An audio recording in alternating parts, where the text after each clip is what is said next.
Lise, welcome to Crease Social. How are we, mate? Yeah, good. Thanks for having me. Thanks for having on. us, mate. Honestly, today's been absolutely class. No, I'm glad you've enjoyed it. Like I say, I knew the lads would be pretty welcoming, and I hope you obviously had a good bit in the net. So yeah. Oh yeah, mate. Boys are stoked. Class. Chatting there as well then about the kind of relaxed atmosphere. Is that something that's kind of spoke about, or it's just how it's been over the last couple of years, or? Yeah, I think we're real lucky. Ryan Campbell, he's very easygoing Perth boy. So I think that obviously your head coach probably sets your tone a bit, but.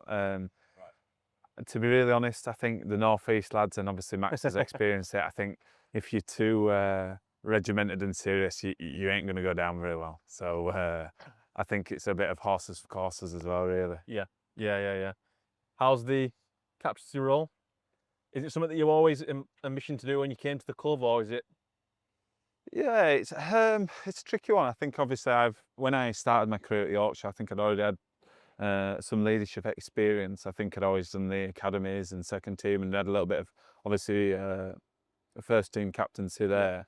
I think having done the captaincy the last couple of years for Durham for the white ball team, I think when Scott stepped back into a bit of a player coaching role, I think it was just a natural evolution for myself, to be honest. I don't mind it, obviously, as it's pressures and there's different parts of the game that you look at a little bit differently. You'll see me today, both of you running around having selection meetings for the game tomorrow.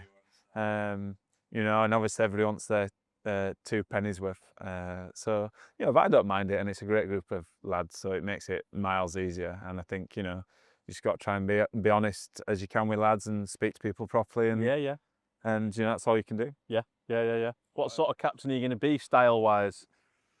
Oh, I don't know really. You big talker, or? Yeah, you one that sits back, or? I think, to be honest with you, I wouldn't say I'm any real particular style. I think my big thing is I like looking quite holistically at the lads. I think, particularly in sport, I think you get drummed into, particularly in male sport, that, you just crack on with it and everything's going to be all right. But I think, particularly, in the white ball stuff, I think, I'm probably more caring than people probably would anticipate, being a burly Yorkshireman. But yeah, and probably that's the biggest thing. I think, I do care about people and the lads, and I want to make sure, that everyone is all right, because, at the end of the day, we're just passing through this game, and we all want to do our best, but, we want to have a good time as well, and, we've got to look out for each other. Yeah. What about, there's quite a bit of talk on this season about Durham in the championship and their chances of how do you see it? How do you see the squad? Yeah, obviously we've got a great squad. I mean, obviously opening game didn't start as well as we'd liked against Notts. Obviously we got on the wrong side of the first game there, but I still feel very optimistic. We've put together a great squad. We got some good signings in. We'll have some availability from our England contracted guys, which obviously helps us along the way. But I'm still very optimistic.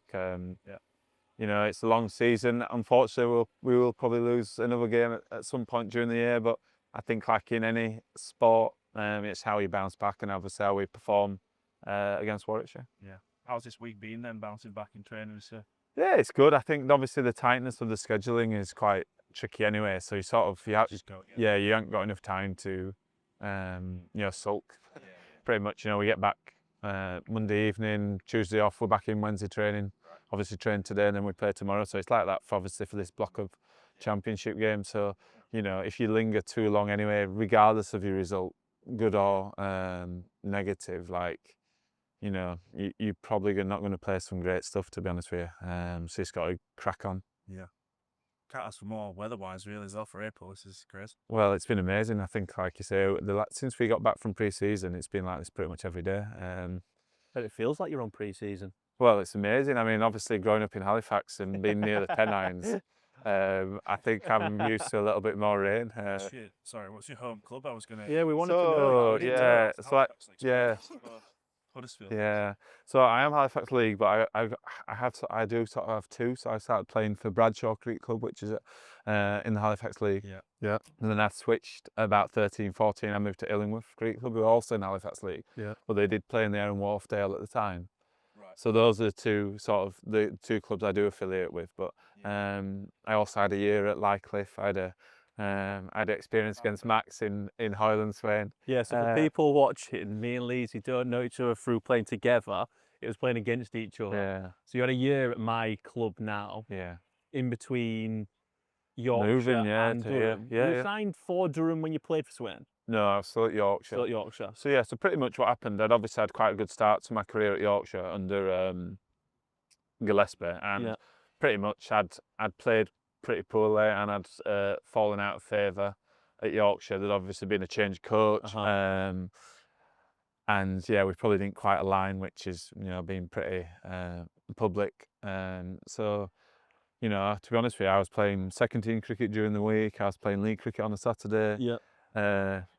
Obviously thinking about getting a normal job, as it were. Actually thinking you might not play county cricket again? Yeah, I knew I had, I obviously knew I had the ability because I'd obviously been part of that championship winning years, 14, 15 with Yorkshire. But I think the obvious thing is if you're pretty underwhelming for a period of time, no matter what you do, it's obviously your confidence takes a big hit. Okay, yeah. And I think, I think ultimately it obviously panned out how it did, and I knew at worst case scenario I needed a change, and obviously Durham have been amazing for me. But also, I love playing here at Durham. We're very settled in the northeast myself. I've got two young boys, and the club's been great to me. I obviously went from playing league cricket to obviously playing Test cricket. So they've been pretty good to me, and I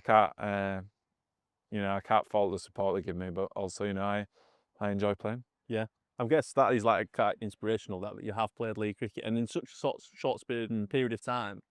How was your league cricket experience, and then obviously going to Test cricket? Because obviously us league cricketers. I'm not sure.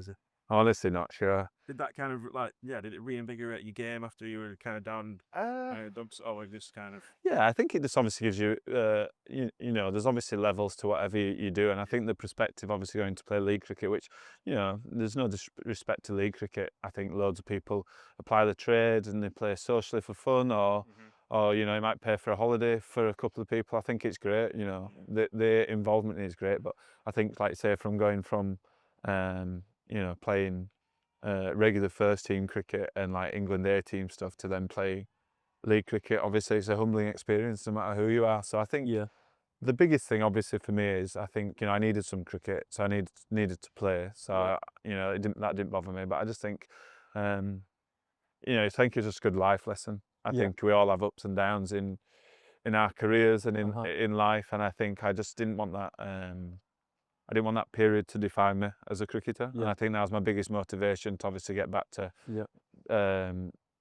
as a bare minimum, I wanted to get back and play, regular first team cricket.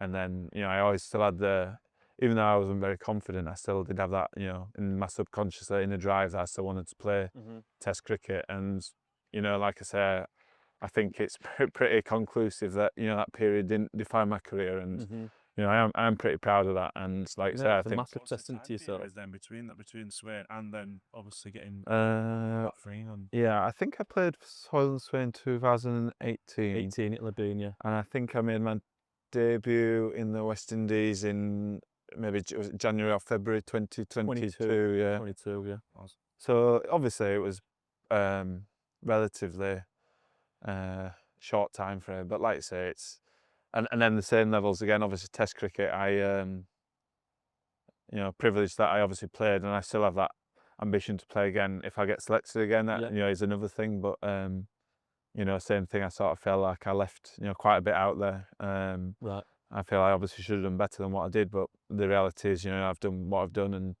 just try and learn from that, and obviously get better now for Durham. Yeah, absolutely. Go on then, talk to us about your Test career time. How was that?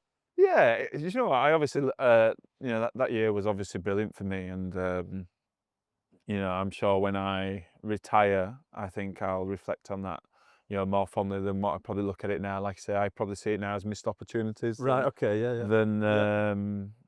Than obviously representing my country. I think it obviously also a bit of a tricky period of time. We'd obviously gone from Chris Silverwood in the Ashes to then Paul Collingwood had an interim role, was my debut in the West Indies, and then to to Stokesy and Baz.